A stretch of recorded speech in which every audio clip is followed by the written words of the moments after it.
Hi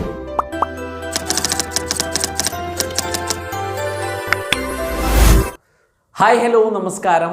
page 3 അക്കാദമിയുടെ പുതിയൊരു ക്ലാസ്സിലേക്ക് ഏവർക്കും സ്വാഗതം. LP-UPയുടെ ഒരു പുതിയ ക്ലാസ്സുമായിട്ട് വന്നതാണ്. കഴിഞ്ഞ ക്ലാസ്സിലൊക്കെ നമ്മൾ മൾട്ടിപ്പിൾ ചോയ്സ് ക്വസ്റ്റ്യൻസ് ആണ് നോക്കിയിട്ടുണ്ടായിരുന്നത്. അപ്പോൾ കഴിഞ്ഞ ക്ലാസ്സിൽ എടുത്തിട്ടുണ്ടായിരുന്ന ഒരു മൾട്ടിപ്പിൾ ചോയ്സ് ക്വസ്റ്റ്യനുമായി റിലേറ്റ് ചെയ്തിട്ടുള്ള കുറച്ച് ഭാഗങ്ങളാണ് നമ്മൾ നോക്കുന്നത്. ആ ടോപ്പിക്കിൽ നിന്ന് സാധാരണ ചോദിക്കാൻ അല്ലെങ്കിൽ ചോദിച്ച് കണ്ടിരുന്ന ഒരു ഏരിയ. ഓക്കെ, അതിൽ മുഴുവൻ ഒരു വലിയ ഏരിയ ആണ്. അതിൽ ഞാൻ വളരെ കുറച്ച് കാര്യം മാത്രം ആണ് ഇന്നത്തെ ക്ലാസ്സിൽ ഉൾപ്പെടുത്തിയിട്ടുള്ളത്. അത് റിലേറ്റഡ് ആയിട്ടുള്ള കുറച്ച് മൾട്ടിപ്പിൾ ചോയ്സ് ക്വസ്റ്റ്യനും നമ്മൾ ഡിസ്കസ് ചെയ്യുന്നുണ്ട്. അപ്പോൾ ശരിക്കും മൾട്ടിപ്പിൾ ചോയ്സ് ക്വസ്റ്റ്യൻ തന്നെയാണ്, ആ ഒരു ടോപ്പിക്കിനെ കുറിച്ച് ഒന്നുകൂടി വ്യക്തമായിട്ട് പറയുന്നു എന്ന് മാത്രം കേട്ടോ. അപ്പോൾ നമുക്ക് നേരെ ക്ലാസ്സിലേക്ക് കടക്കാം. അപ്പോൾ നോക്കുക, നമ്മുടെ ടോപ്പിക്ക് വിദ്യാഭ്യാസ കമ്മീഷനുകളാണ് കേട്ടോ. ഓക്കെ, ഇന്ത്യയിലെ വിദ്യാഭ്യാസ കമ്മീഷനുകളാണ് നമ്മുടെ പരീക്ഷയ്ക്ക് തീർച്ചയായിട്ടും ചോദിക്കാൻ സാധ്യതയുണ്ട്. ചോദ്യം: സ്വതന്ത്രാനന്തര ഇന്ത്യയിലെ ആദ്യ വിദ്യാഭ്യാസ കമ്മീഷൻ ഏതാണ് എന്നൊരു ചോദ്യം വരും. ഓക്കെ, സ്വതന്ത്രാനന്തര ഇന്ത്യയിലെ അല്ലെങ്കിൽ സ്വതന്ത്ര ഇന്ത്യയിലെ ആദ്യ വിദ്യാഭ്യാസ കമ്മീഷൻ എന്ന് ചോദിച്ചു കഴിഞ്ഞാൽ അത് ഡോക്ടർ എസ് രാധാകൃഷ്ണൻ കമ്മീഷനാണ്. ഏത് വർഷമാണെന്ന് ചോദിച്ചാൽ 1948 ആണ് എന്ന കാര്യം ഓർത്തു വയ്ക്കണം.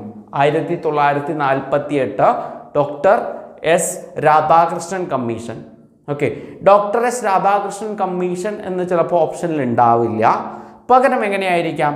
യൂണിവേഴ്സിറ്റി എഡ്യൂക്കേഷൻ കമ്മീഷൻ എന്നായിരിക്കാം ഒരു പക്ഷേ അവിടെ ഉണ്ടാവുക.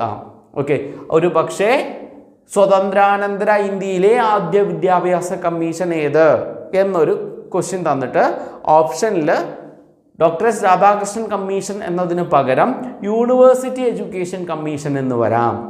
ഏത് വർഷമാണ്? 1948 ആണ്. അപ്പോൾ ഡോക്ടർ എസ് രാധാകൃഷ്ണൻ കമ്മീഷൻ തന്നെയാണ് യൂണിവേഴ്സിറ്റി എഡ്യൂക്കേഷൻ കമ്മീഷൻ എന്ന് പറയുന്നത്.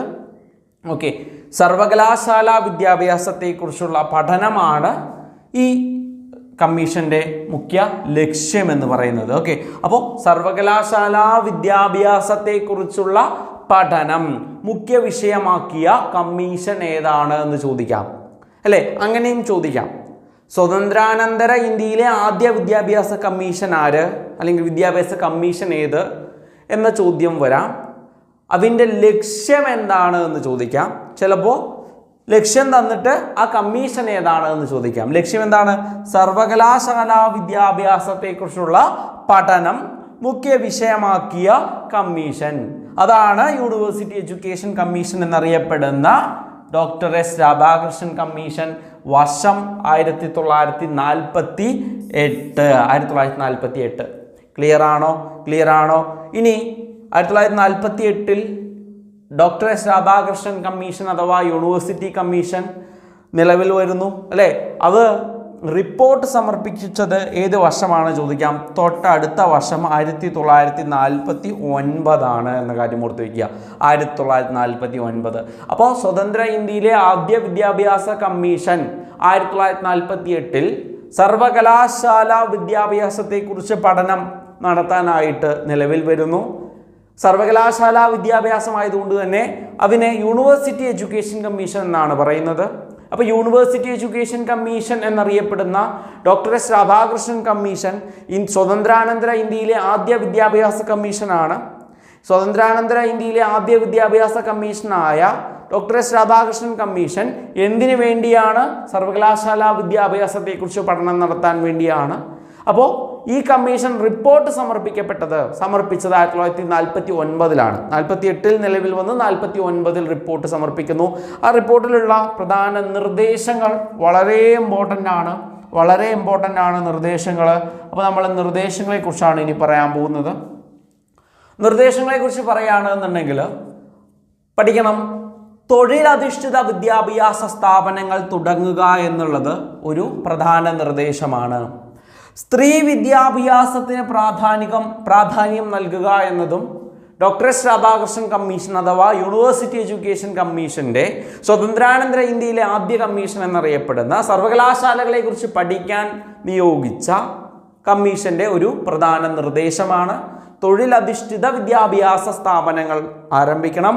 പിന്നെ അടുത്ത നിർദ്ദേശം സ്ത്രീ വിദ്യാഭ്യാസത്തിന് അടുത്ത നിർദ്ദേശം അതല്ലെങ്കിൽ അടുത്ത ശുപാർശയാണ് സ്ത്രീ വിദ്യാഭ്യാസത്തിന് പ്രാധാന്യം നൽകുക എന്നുള്ളത്. വളരെ വളരെ ഇമ്പോർട്ടൻ്റ് ആയിട്ടുള്ള ഒന്നുണ്ട്. അതെന്താണെന്ന് ചോദിച്ചു കഴിഞ്ഞാൽ UGC, okay, university grants commission, okay, രൂപീകരിക്കുക എന്ന നിർദ്ദേശം മുന്നോട്ട് വെച്ച വിദ്യാഭ്യാസ കമ്മീഷൻ ഏതാണ്? നമ്മളിപ്പോൾ പഠിച്ചുകൊണ്ടിരിക്കുന്ന യൂണിവേഴ്സിറ്റി എഡ്യൂക്കേഷൻ കമ്മീഷൻ എന്നറിയപ്പെടുന്ന ഡോക്ടർ എസ് രാധാകൃഷ്ണൻ കമ്മീഷൻ. അപ്പോൾ UGC നിലവിൽ വരാൻ കാരണമായ കമ്മീഷൻ ഏതാണെന്ന് ചോദിച്ചാലും ഇത് തന്നെയാണ്. 1953 ഡിസംബർ 28 UGC നിലവിൽ വരുന്നു. UGCയുടെ ആസ്ഥാനം ന്യൂഡൽഹിയാണ്. UGCയുടെ ആപ്തവാക്യം അറിവാണ് മോചനം.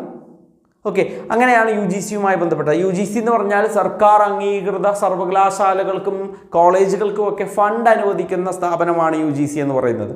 അപ്പോൾ UGC രൂപീകരണം ഒരു നിർദ്ദേശമായിട്ട് ഒരു ശുപാർശയായിട്ട് വെച്ച വിദ്യാഭ്യാസ കമ്മീഷൻ ഏതാണ് ചോദിച്ചാൽ നമ്മുടെ സ്വതന്ത്രാനന്തര ഇന്ത്യയിലെ ആദ്യ വിദ്യാഭ്യാസ കമ്മീഷൻ എന്നറിയപ്പെടുന്ന യൂണിവേഴ്സിറ്റി എഡ്യൂക്കേഷൻ കമ്മീഷൻ എന്നറിയപ്പെടുന്ന സർവകലാശാലകളുടെ പഠനത്തെക്കുറിച്ച് അല്ലേ മുഖ്യ ലക്ഷ്യമാക്കി വന്ന രാധാകൃഷ്ണൻ കമ്മീഷൻ 1948 വന്ന കമ്മീഷൻ 49 നിർദ്ദേശം വയ്ക്കുന്നു.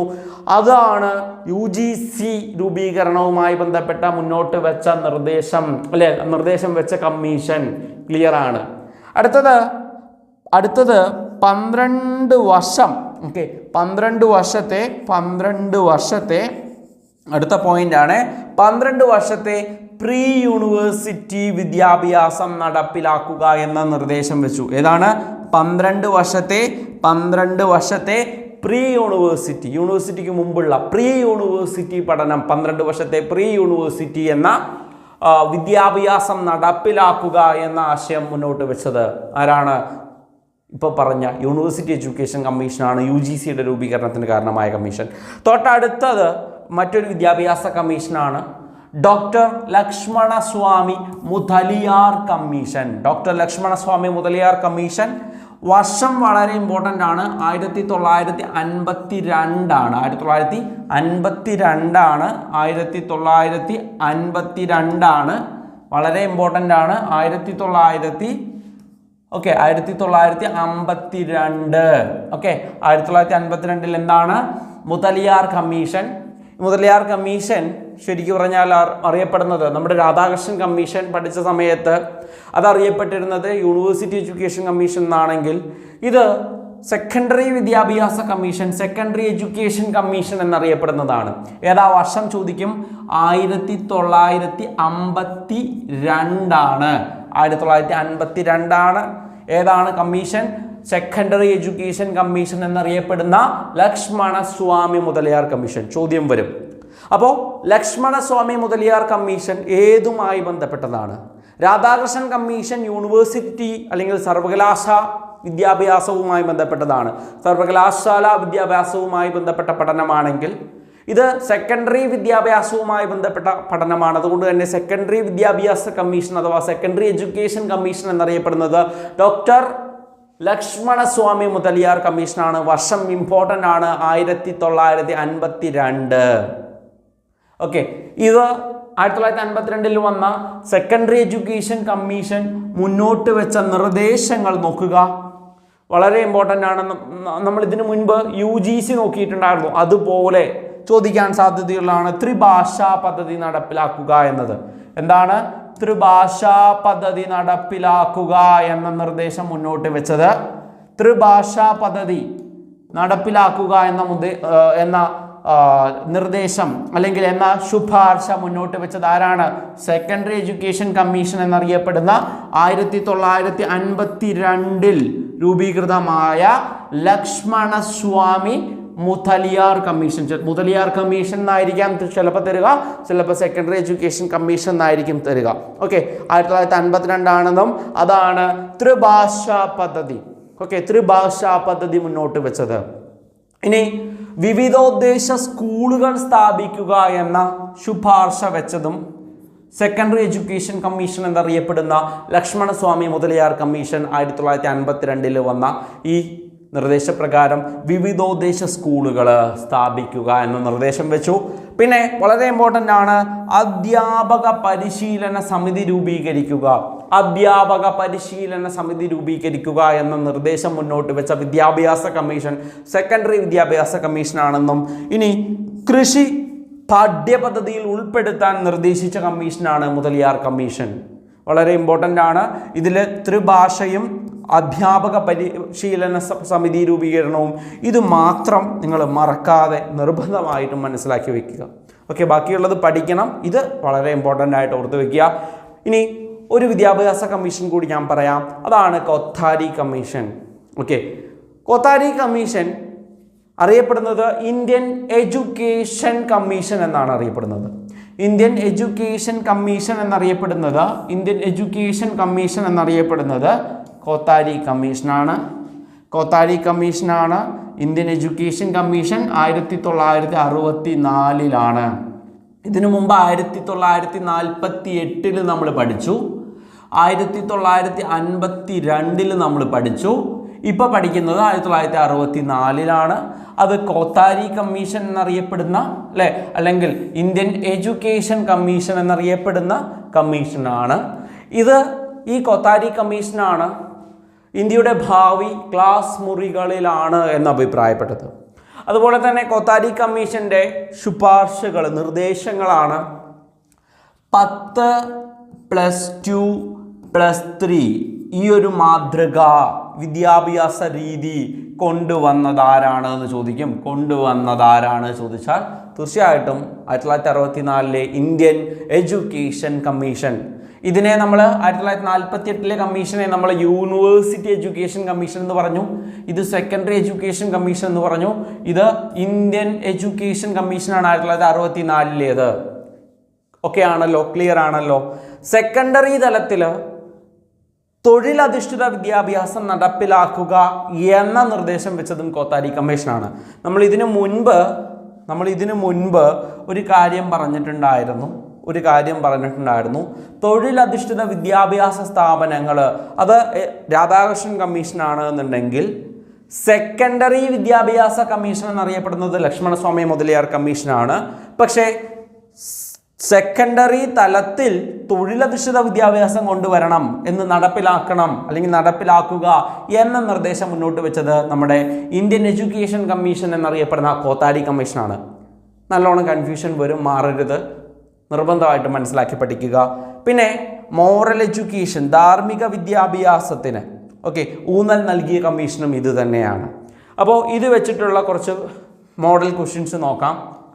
താഴെ പറയുന്നതിൽ മുതലിയാർ കമ്മീഷനുമായി ബന്ധമില്ലാത്തത് എന്നാണ് പറഞ്ഞിട്ടുള്ളത്. ഏതാ കമ്മീഷൻ? മുതലിയാർ കമ്മീഷൻ. അല്ലേ, മുതലിയാർ കമ്മീഷനെ കുറിച്ച് നമ്മൾ പഠിച്ചിട്ടുണ്ട്, നമ്മൾ നോക്കിയിട്ടുണ്ടായിരുന്നു. മുതലിയാർ കമ്മീഷനുമായി ബന്ധപ്പെട്ടിട്ടുള്ള അല്ലേ കാര്യങ്ങൾ എന്തൊക്കെയാണ്? മുതലിയാർ കമ്മീഷൻ ഒന്നോർത്തെ, ലക്ഷ്മണസ്വാമി മുതലിയാർ 1952 ത്രിഭാഷാ പദ്ധതി, വിവിധോദ്ദേശ സ്കൂളുകൾ, അധ്യാപക പരിശീലന സമിതി, കൃഷി പാഠ്യപദ്ധതിയിൽ ഉൾപ്പെടുത്തി എന്നുള്ളതാണ്. അപ്പോൾ ഇവിടുത്തെ ചോദ്യം മുതലിയാർ കമ്മീഷനുമായി ബന്ധമില്ലാത്തത് അല്ലേ, മുതലിയാർ കമ്മീഷൻ ഏത് പേരിൽ അറിയപ്പെടുന്നു എന്നുള്ളത് വളരെ ഇമ്പോർട്ടൻ്റ് ആണ്. സെക്കൻഡറി എഡ്യൂക്കേഷൻ കമ്മീഷൻ എന്നാണ് അറിയപ്പെടുന്നത്. അപ്പോൾ മുതലിയാർ കമ്മീഷനുമായി ബന്ധമില്ലാത്തത് സെക്കൻഡറി വിദ്യാഭ്യാസ മേഖലയെക്കുറിച്ചുള്ള പഠനം മുഖ്യ ലക്ഷ്യമാക്കിയിട്ടുണ്ട്. അപ്പോൾ ഇവിടെ ചോദ്യം ബന്ധമില്ലാത്തത് എന്നുള്ളതാണ്. അപ്പോൾ തെറ്റായ ഉത്തരമാണ് നമുക്ക് കണ്ടെത്തേണ്ടത്. ഇത് സെക്കൻഡറി വിദ്യാഭ്യാസം മുതലിയാർ ശരിയാണോ തെറ്റാണോ എന്നുള്ളത് നിങ്ങൾ നോക്കുക. സെക്കൻഡറി വിദ്യാഭ്യാസ മേഖലയെക്കുറിച്ചുള്ള പഠനം മുഖ്യ ലക്ഷ്യമായ കമ്മീഷൻ ഏതാണ്? അടുത്ത ഓപ്ഷൻ അധ്യാപക പരിശീലന സമിതി രൂപീകരിക്കുക എന്ന നിർദ്ദേശം. അധ്യാപക പരിശീലന സമിതി രൂപീകരിക്കുക എന്ന നിർദ്ദേശം. ത്രിഭാഷാ പദ്ധതി നടപ്പിലാക്കുക എന്ന നിർദ്ദേശം. അപ്പോൾ മുതലിയാർ കമ്മീഷനുമായി ബന്ധമില്ലാത്തത് കണ്ടെത്താനാണ് പറഞ്ഞിട്ടുള്ളത്. ഇതിലേതോ ഒന്നിന് ബന്ധമില്ല, ബാക്കിയുള്ള 3 ബന്ധമുണ്ടാവും. അത് ഏതാണെന്നാണ് നിങ്ങൾ കാണേണ്ടത്. സെക്കൻഡറി വിദ്യാഭ്യാസ കമ്മീഷൻ അല്ലേ മുതലിയാർ? ആണ്. അധ്യാപക പരിശീലന സമിതി രൂപീകരിക്കാൻ നിർദ്ദേശം തന്നിട്ടുണ്ടോ? ഉണ്ട്. ത്രിഭാഷാ പദ്ധതി ആലോചിച്ച് നോക്കുക. പിന്നെ വർഷം തന്നത് നോക്കണം. 1962 ലക്ഷ്മണസ്വാമി മുതലിയാർ കമ്മീഷൻ നിയമിച്ചത്. ഓക്കെ, ഇതാണ് ചോദ്യം. നിങ്ങൾ ഒന്നാമത്തെ ചോദ്യത്തിൻ്റെ ഉത്തരം എന്താണ് എന്നുള്ളത് നിങ്ങൾ കമൻറ്റ് ചെയ്യുക. ഓക്കെ, കമൻറ്റ് ചെയ്യുക, നിർബന്ധമായിട്ടും കമൻറ്റ് ചെയ്യുക. ഞാൻ ക്ലാസ് എടുത്തതാണ്, അതിൽ നിന്ന് വന്ന ചോദ്യമാണ്, നിങ്ങൾ എഴുതി നോക്കണം. അപ്പോൾ ഇതിൻ്റെ ഉത്തരം ഞാൻ പറയുന്നില്ല. രണ്ടാമത്തെ ചോദ്യത്തിലേക്ക് പോകുന്നുണ്ട്. രണ്ടാമത്തെ ചോദ്യം 10+2+3 മാതൃകയിൽ വിദ്യാഭ്യാസത്തിനുള്ള ദേശീയ മാതൃക അവതരിപ്പിച്ച കമ്മീഷൻ. ഇവിടെ ഡയറക്റ്റായിട്ട് ഇങ്ങനെ ചോദ്യം തന്നു. ഇതിന് പകരം അല്ലേ നമ്മൾ പഠിച്ച പോലെ university education commission, Indian education commission, അതുപോലെ തന്നെ സെക്കൻഡറി എഡ്യൂക്കേഷൻ കമ്മീഷൻ എന്നും ചോദ്യം ഓപ്ഷൻ തരാം. ഇവിടെ ഡയറക്റ്റായിട്ട് തന്നു. 10+2+3 മാതൃക വിദ്യാഭ്യാസം ദേശീയ മാതൃക ആയിട്ട് അവതരിപ്പിച്ച കമ്മീഷൻ ഏതാണ്? കോത്താരി, യശ്പാൽ, രാധാകൃഷ്ണൻ മുതലിയാർ ഏതാണ് എന്നുള്ളത് തീർച്ചയായിട്ടും രണ്ടാമത്തേതിനുള്ള ഉത്തരം നിങ്ങൾ എന്ത് ചെയ്തിരിക്കണം? കമൻറ്റ് ചെയ്തിരിക്കണം. ഓക്കെ, കമൻറ്റ് ചെയ്തിരിക്കണം. അടുത്ത ചോദ്യത്തിലേക്ക് പോവാം. താഴെ പറയുന്നതിൽ മുതലിയാർ കമ്മീഷന്റെ പ്രധാന ലക്ഷ്യമായിരുന്നത്? പോസിറ്റീവായിട്ടുള്ള ചോദ്യമാണ്. മുതലിയാർ കമ്മീഷനാണ് സർവകലാശാല വിദ്യാഭ്യാസത്തെക്കുറിച്ചുള്ള പഠനം, പ്രാഥമിക വിദ്യാഭ്യാസത്തെക്കുറിച്ചുള്ള പഠനം, ഹയർ സെക്കൻഡറി വിദ്യാഭ്യാസം, വിദ്യാഭ്യാസത്തിൻ്റെ ദേശീയ മാതൃക. കിട്ടിയോ? ചോദ്യം കിട്ടിയോ? അതേതാ? മൂന്നാമത്തെ ചോദ്യമല്ലേ? മൂന്നാമത്തെ ചോദ്യമാണ്, കിട്ടിയിട്ടുണ്ട്. അപ്പോൾ ഇനി നാലാമത്തെ ചോദ്യത്തിലേക്ക് പോവാം. താഴെ തന്നിരിക്കുന്നതിൽ ഡോക്ടർ രാധാകൃഷ്ണൻ കമ്മീഷന്റെ ശുപാർശകളിൽ പെടാത്തത്? നല്ല ചോദ്യമാണ്. തൊഴിലധിഷ്ഠിത വിദ്യാഭ്യാസം, സ്ത്രീ വിദ്യാഭ്യാസത്തിന് പ്രാധാന്യം, UGCയുടെ രൂപീകരണം, ത്രിഭാഷാ പദ്ധതി നടപ്പിലാക്കണം. നാലാമത്തെ ചോദ്യമല്ലേ? അതെ. കമൻറ്റ് നിങ്ങൾ ചെയ്യുമല്ലോ. ഉത്തരം ഓപ്ഷൻ ഏതാണെന്നുള്ളത് കമൻറ്റ് ചെയ്യുമല്ലോ. അറിയും എന്ന് വിചാരിക്കുന്നു. ഓക്കെ, അറിയുമെന്ന് വിചാരിക്കുന്നു. ഇനി നിങ്ങൾക്ക് അറിഞ്ഞില്ല എന്നുണ്ടെങ്കിൽ എന്ത് ചെയ്യുക? ഉത്തരം ചോദിക്കുക. തീർച്ചയായിട്ടും ക്ലാസ് കണ്ട് മനസ്സിലായ ആൾ തീർച്ചയായിട്ടും മറുപടി അതിൽ എന്ത് ചെയ്തിരിക്കണം? കൊടുത്തിരിക്കണം. ഓക്കെ, അപ്പോൾ അത് കിട്ടിയിട്ടുണ്ടാവും. ഈ ചോദ്യം കിട്ടിയിട്ടുണ്ടാവും. ലാസ്റ്റ് ക്വസ്റ്റ്യൻ, അഞ്ചാമത്തെ ക്വസ്റ്റ്യനിലേക്ക് പോവാം. ഇതേ ടോപ്പിക്കാണ്. താഴെ പറയുന്നതിൽ ഡോക്ടർ രാധാകൃഷ്ണൻ കമ്മീഷന്റെ പ്രധാന ലക്ഷ്യമായിരുന്നത്? ഓക്കെ, സർവകലാശാല വിദ്യാഭ്യാസത്തെക്കുറിച്ചുള്ള പഠനം, പ്രാഥമിക വിദ്യാഭ്യാസത്തെക്കുറിച്ചുള്ള പഠനം, ഹയർ സെക്കൻഡറി വിദ്യാഭ്യാസം, വിദ്യാഭ്യാസത്തിൻ്റെ ദേശീയ മാതൃക. രാധാകൃഷ്ണൻ കമ്മീഷൻ എന്ന് പറയുമ്പോൾ തന്നെ നമുക്ക് കിട്ടണം ആദ്യത്തേതാണ് യൂണിവേഴ്സിറ്റി എഡ്യൂക്കേഷൻ അല്ലേ? അങ്ങനെ ആലോചിച്ചാൽ മതി, അപ്പോൾ കിട്ടും. ഓപ്ഷൻ കണ്ടു കഴിഞ്ഞാൽ നിങ്ങൾക്ക് മനസ്സിലാവും. 5 ചോദ്യങ്ങൾ ഞാൻ തന്നു. 5 ചോദ്യങ്ങളിൽ ഉത്തരം നിങ്ങൾ എന്ത് ചെയ്യണം? കണ്ടെത്തണം. സ്പീഡ് കൂടിയിട്ടുണ്ടെങ്കിൽ ഒന്ന് പോസ് ചെയ്യുക, ഉത്തരം കമൻറ്റ് ചെയ്യുക. ശരി ഉത്തരം 5 ശരി ഉത്തരം ഉള്ളവർ തീർച്ചയായിട്ടും ക്ലാസ് ശ്രദ്ധിച്ചിരുന്നു എന്നാണ് അതിനർത്ഥം. ചെറിയൊരു കുഞ്ഞു നോട്ടിൽ അങ്ങോട്ട് എഴുതി വെച്ചിട്ട് ഇതേ ചോദ്യങ്ങൾ എഴുതി കഴിഞ്ഞാൽ തീർച്ചയായിട്ടും നിങ്ങൾക്ക് അതിൽ നിന്നുള്ള മാർക്ക് സ്കോർ ചെയ്യാൻ കഴിയും. ഓക്കെ, അപ്പോൾ ഇതുപോലുള്ള അടുത്ത ക്ലാസ് നിങ്ങൾക്ക് വേണമെന്നുണ്ടെങ്കിൽ തീർച്ചയായിട്ടും നമ്മുടെ ചാനലൊന്ന് നന്നായിട്ട് ഫോളോ ചെയ്യുക, നന്നായിട്ടൊന്ന് ഷെയർ ചെയ്ത് കൊടുക്കുക, നന്നായിട്ട് പഠിക്കുക. Okay, thank you.